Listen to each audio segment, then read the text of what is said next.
మన రాజమండ్రిలో ఉన్న ప్రముఖుడు ఈ ఉపరాష్ట్రపతి గారిని కామెంట్ చేస్తారు. ఆయనకు ఓటేయకూడదట, దేశభక్తులకు ఓటేయకూడదు, సామాన్యులు చంపుతున్న నక్సలైట్లకి అనుగుణంగా తీర్పిచ్చిన వ్యక్తులకు ఓటేయాలని ఆయన సెలవిస్తారు.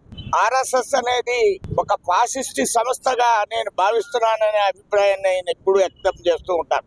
దేశభక్తి ఆర్ఎస్ఎస్ గురించి మరొకసారి ఆయన నోటుకొచ్చినట్లు మాట్లాడటం తగదని నేను ఈ సందర్భంగా తెలియజేస్తున్నాను.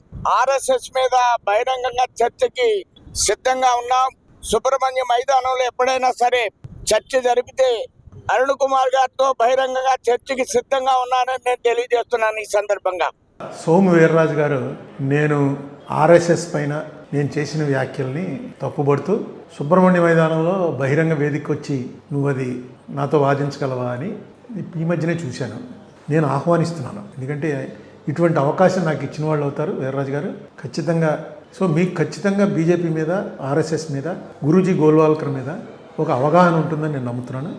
వాదించడం అనేది ఇంట్రెస్ట్ ఆఫ్ ది నేషన్ చాలా మంచిది.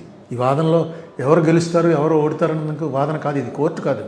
దీన్ని నాకు కొంత తెలుసు, నాకు తెలియని ఏమన్నా ఉంటే మీరు కూడా చెప్తారు కానీ